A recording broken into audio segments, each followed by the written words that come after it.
Right, so a couple of wee things I'm going to add on today. One is I've got the docking station kit for my Harley for allowing me to fit the Sissy bar to. And the other thing is that I did also fit this additional Sissy bar lock. And it's straightforward, it's just a replacement for the latch that's on there. You basically take this out, you get a new set of screws and crush washer with it. And basically this just replaces it.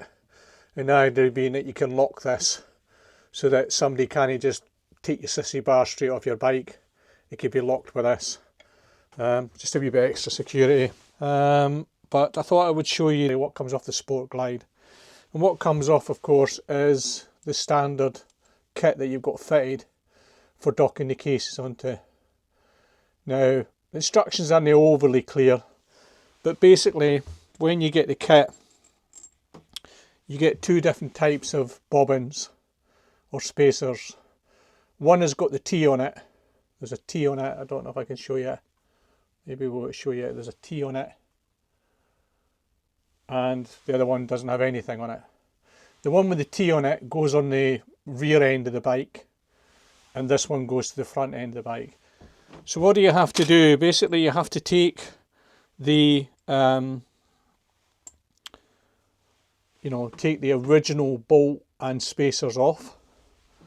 Then what you've got to do is basically remove that part, leave the collar part that's where the screw head is, leave that in place and remove this bit.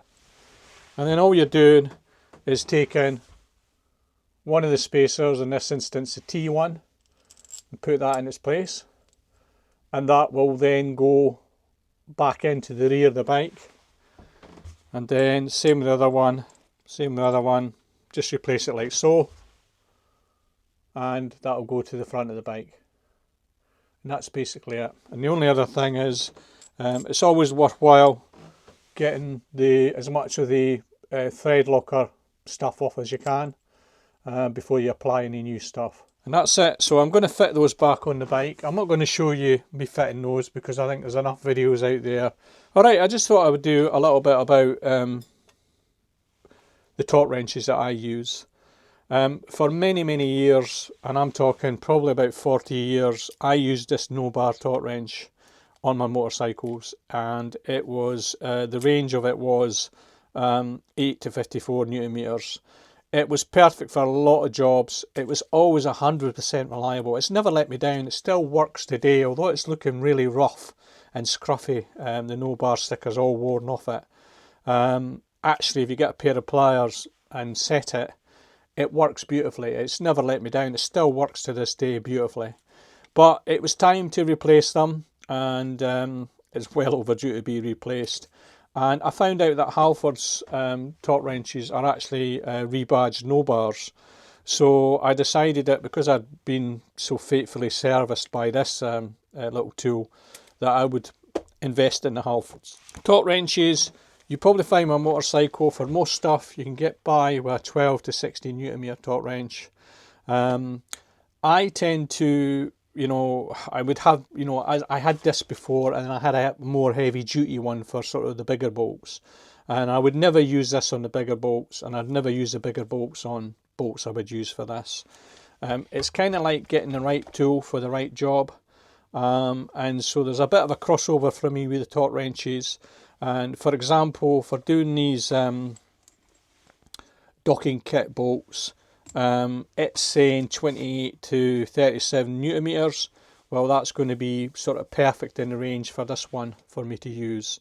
I wouldn't go and use one like this. It says 20 to 100 for that, down at that range, because I tend to would only use that sort of in the halfway upwards range. For bolts that are getting sort of in between the 50 to the 100 newton meters. And then I've got an even more heavy duty one here, which is 60 to 300. This I probably will very rarely use on a motorcycle. I might use it on my car, but not really bought this for the motorcycle side. There are some things you could use it for, but I've got a crossover range, and I tend to sit somewhere in between them all, and I try to use it where I feel the safe range is for each torque wrench. And if I'm getting towards the latter half or the start of the torque wrench, I'll tend to move on to the next one and keep that for that kind of range. And it's just a best practice thing. You don't need to do it. You know, you could get by with something like this and something like that. This is a luxury if you want to have it. They're quite expensive, but it does obviously for things like our handlebar bolts and, you know, switch controls and things like that that are very fine and finicky. This is a nice tool to have, although I have to say in the past I tend to do those kind of bolts by hand and just have a feel for them. But it's nice to have something that you could use if you're worried about you know, stripping any smaller bolts. So the idea is, it's all about the laws of leverages. You know, if you use a bigger lever, you will get less feel when you're tightening a bolt. So if you're using a longer lever on a, you know, on a bolt that really should have a shorter lever, you're going to always have more chance of stripping it, whether that be with a torque wrench or a normal conventional ratchet. It's all about using the right tool for the right job. There is an element of getting a feel for it. You know, I served my time as a motor mechanic, so I did put in a lot of nuts and bolts in my life in those sort of 5 years that I worked in the trade.